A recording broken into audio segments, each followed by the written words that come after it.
Alright guys, welcome back to another video. As you can see, we're doing a water change right now on the 125. It's only going to be a slight water change because we're actually going to do something that a few of the subscribers have mentioned, and that is to clean and maintain the FX6 canister filter. As a lot of you may know that have watched this channel for quite a while, we've got a little fish room here. And the 125 is filtered by a Sunsun 304B that I just recently did a video on. And it's also filtered by a Fluval FX6, which is what we're going to be maintaining today.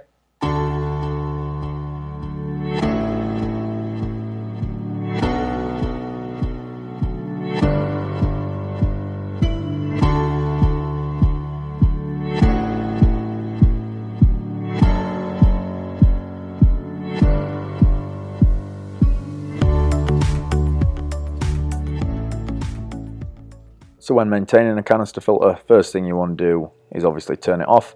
Then you're looking to disconnect some of the hosing. On every single canister filter, you've always got an inlet and then an outlet. Doesn't really matter which ones you take off. So take those two off. And while doing that, I always make sure I've got a towel handy, just so I can mop up any of the water that is going to come out or leak out of the hoses as I slowly disconnect them. And then one thing that always bugs people about canister filters is you've obviously got to move it.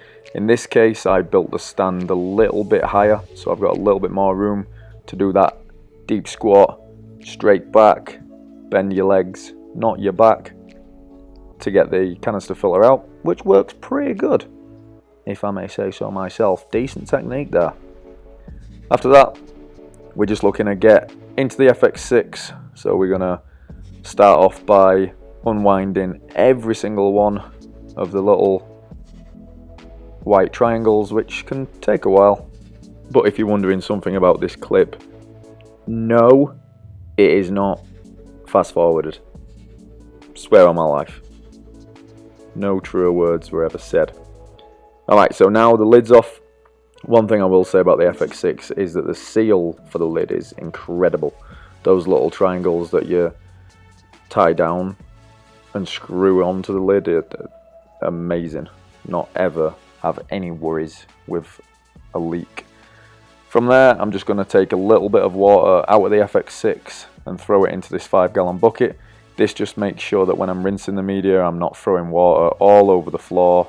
And when I'm basically bouncing around in that FX6 cleaning it, there's not a boatload of water in there, which is obviously going to affect the cleaning ability. So once I've got that out of the way, then it's time to tackle the first media tray, which is actually the first thing that the water hits when the water's coming in through the tank. It's the exact opposite to my Sunsun 304B, where the water actually comes up through the filter instead of down it. So once the lid's off, we can see the damage, and this filter had not actually been serviced for around 4 or 5 months, and as you can see, the damage isn't too crazy, which I was really happy about, as we've just had so much going on with the house and the fish room, and I just started a new job about 3 or 4 weeks ago, so just had a lot going on, and it took me a while to get to this, but eventually we got it done. And based on how it's looking right now, I'm not worried about it too much, and it seems to have done a damn good job in this time since the last filter maintenance that I did on it. Maintenance, get it right. So yeah, looking pretty good right now. Take out the first media tray. I'm just going to let some of the water out of it, but as you can see, it's not looking too bad right now. There's obviously a little bit of discolor on the sponges, and the coarse sponge that I just threw in the bucket there looks to be a little bit dirty, and it was definitely heavy, which I notice a big difference. Sounds funny when I say that, but there's a difference between mucky water and clean water in terms of sponges. You definitely feel the density of almost the crap and the uneaten food in that sponge if you've not serviced it for a while.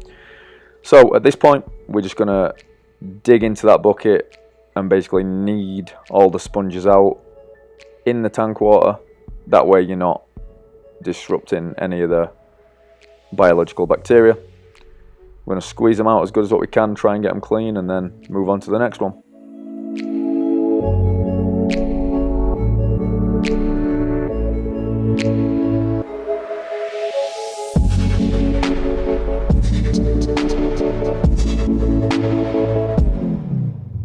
So as I was just so stupidly saying, there's a difference between mucky water and clean water in terms of your sponges. And as you can see, I definitely do not want to rinse out the rest of the FX6 sponges in that water because it is absolutely filthy.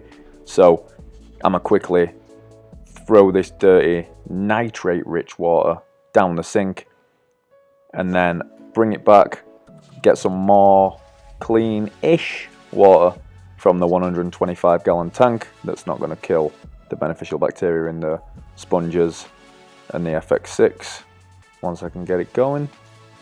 And then we're going to clean the next tray.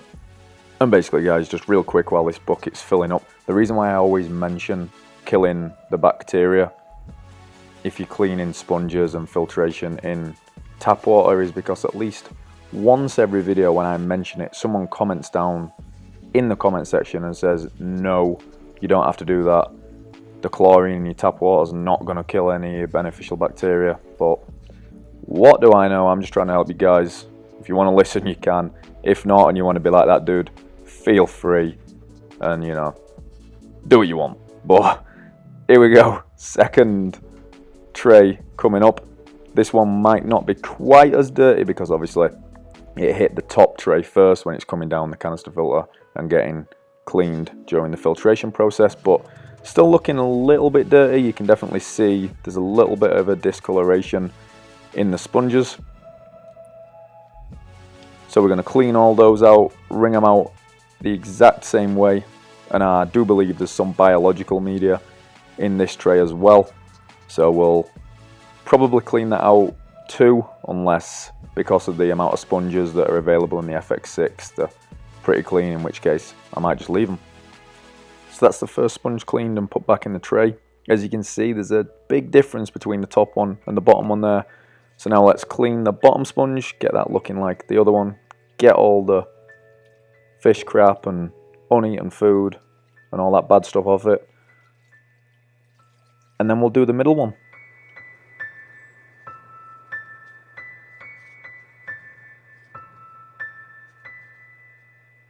So here's another coarse middle foam pad for the FX6, and then after that we've got the biomedia. The biomedia, when I looked at it, didn't look to be dirty at all. I think the sponges around it just do such a good job, so it's just pure water that travels through it. But I am going to obviously squeeze out this coarse filter pad in the center of the FX6.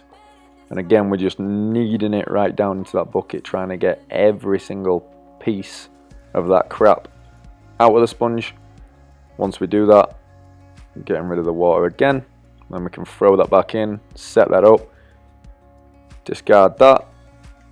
The biomedia that I'm using in this actually came from my Sunsun 304B, and I just ended up throwing it in there just to help cycle it, because I've got some of the CChem matrix in the Sunsun. Again, as you can see, the bucket's looking a little bit wild, so we're going to throw all that out, get one last 2.5 gallon from the 125 in the bucket for the last tray of media.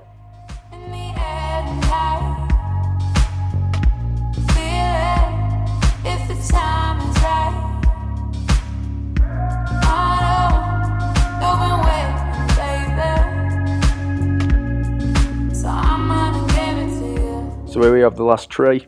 As you can see, we just filled the bucket up. Water's nice and clean. I bet you it's not looking like that in a minute though. So last tray in the FX6. We're going to pull those pegs off that, unhook it, and then we're going to get to cleaning. This is obviously the last portion of filter media that the water hits before returning it back to the tank. So I've got my little polyfill in this one that's hidden under that top section. And again, we're just going to grab the outside sponges, which, as you can see, is a little dirty on this one. Really knead into it again and get it clean.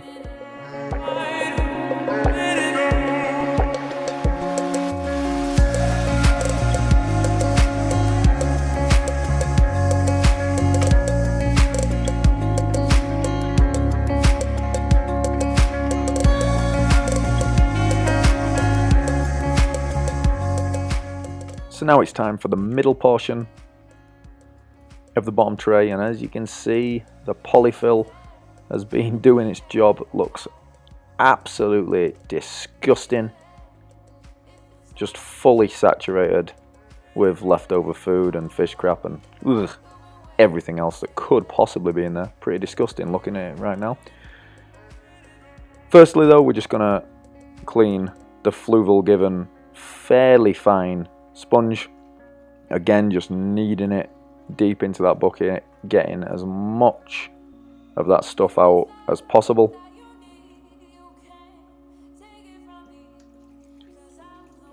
Once we feel like that's to the desired level, we're just going to put it back in its tray, and then we're going to deal with the polyfill. Obviously at this point we are definitely not going to try and clean it and reuse it. This stuff's really cheap. We're just going to discard it. Ugh, that is minging.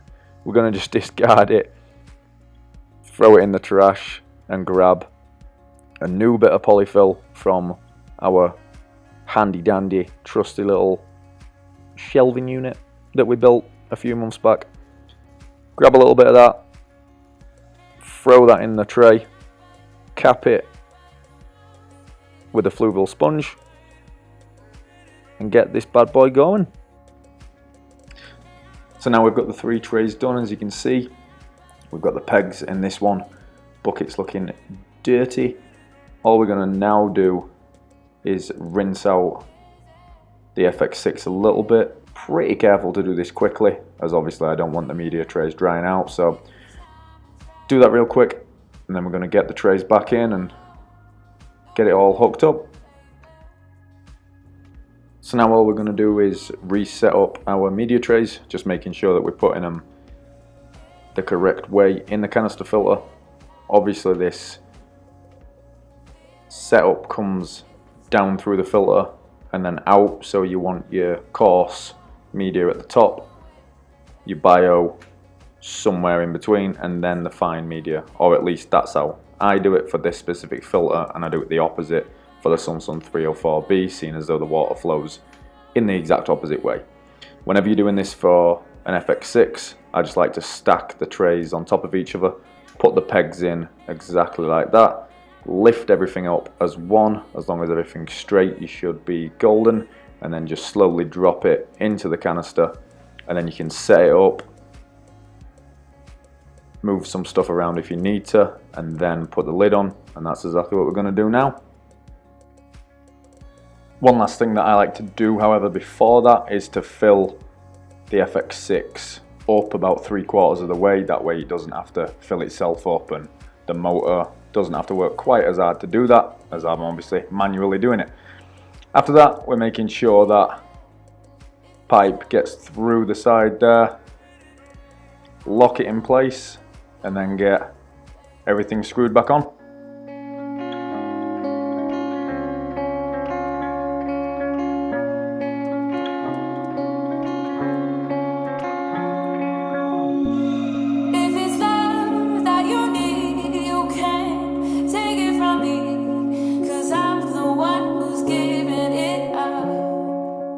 Once we've got everything locked in place, we're then going to make sure everything's out of the way, and we're going to do another deep squat and get the canister filter back underneath the tank. As you can see, I'm just wiping down the canister just so I know it's not leaking.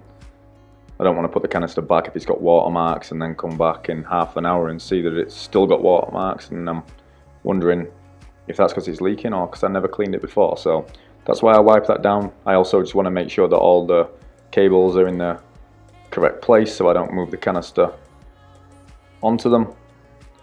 Once I do move that, as you can see, I rest it on the actual stand, and I've got 2x4s on the floor which help keep it nice and level. I'll then make sure everything's secure on it. After that, it's then time to get the hoses back in place. I just literally run my hand down the tank, make sure that it's the outlet, sink that into place, and then I will do the exact same with the inlet. Again, making sure that it's locked in so you don't get any leakages out of these pipes as well. And overall, I've found the FX6 absolutely perfect in this regard. The hoses and the clamps always go in perfectly and you don't have to worry about them at all, so happy days on that one. I'll then just turn over those to make sure that there's flow going into the canister once I eventually turn it back on. During that time I've still been doing a water change, and now I'm going to fill the tank up. I probably did about a 20% water change on it, maybe a little bit more, but now I'm going to fill the tank up. I've got my thermometer there just to make sure that I'm checking the temperature of the water going into the tank, make sure it's not too different. I usually run this tank at about 76, 77, and I'm going to throw in Cichlidscape as a dechlorinator just to make sure that I obviously don't harm the fish with a chlorinated water from the tap. So I'll throw that in, turn on the Python, and away we go.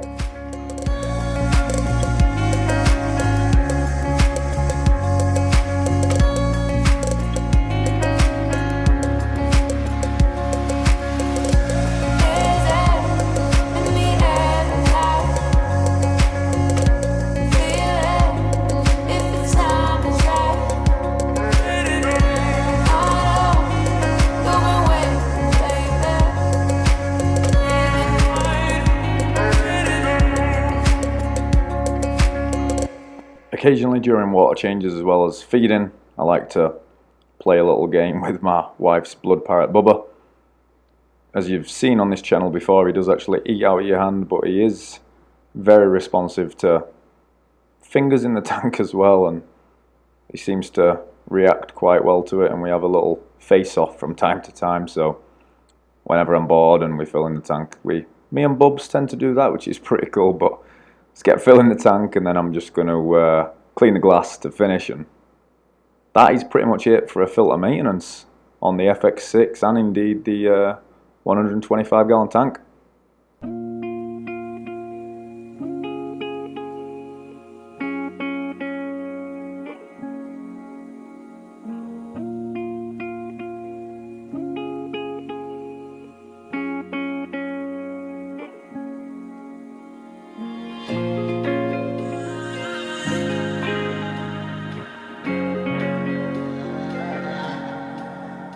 So once the water level's up to a decent height in the tank, I'll then go back over to the FX6 and simply turn it on.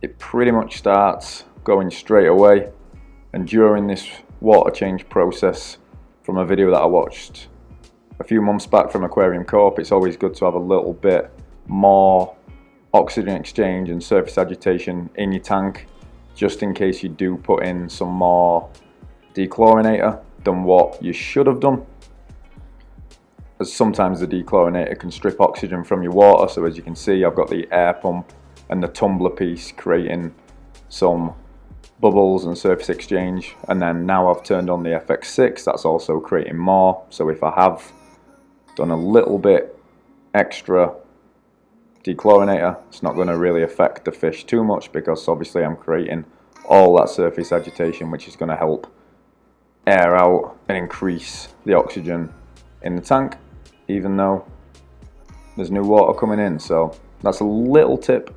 I don't know if it's paying much dividends, but definitely gives you peace of mind when you're refilling a tank, and the amount of water that FX6 is pushing out is definitely helping with the oxygen in the tank, that's for sure.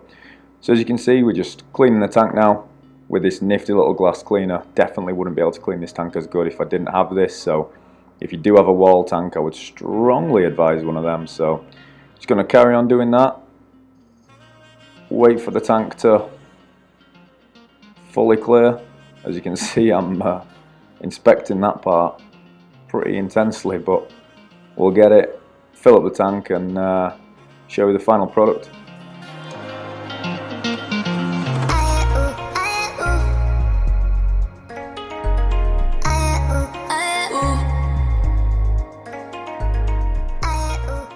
So tank's pretty much done. Just wanted to show you what I'm using for this little water change, surface exchange, modified tumbler. Seems to be working pretty well, and as you can see, all the fish are chilling as well. We've got some debris in the water from just the clean water that I'm putting in, and some of the debris that's been thrown out of the FX6. I do need to clean those pipes some point soon. But this is pretty much the tank. We've got a little bit left. As you can see here, the FX6 is running at full tilt. So much water movement from this filter. Really happy with it so far. If you've enjoyed this video, please let me know in the comments. Leave this video a like as well. Let me know what you do with your FX6 that I don't. Maybe I could take some tips from you, and let me know something that I do that you maybe don't that could help you as well. Always keen to learn off people and for them to potentially learn off me. Not saying I know everything about African cichlids and the fish oil, because I definitely don't. However, here's some pretty cool fish in the 33 gallon. If you've not seen last week's video, make sure you check it out, because we look at all these fish in a little bit of detail, and I'm loving that little stud tank right now. Anyway guys, that's it for today's video. If you're new to this channel, please check it out. Let me know what you think, and also let me know what you think to this little nifty tune that I created myself during this voiceover. So this could be the new tune on the channel. See you next week. Shmabaru bra bra bra bo ba na na ba ba ba na na na boom.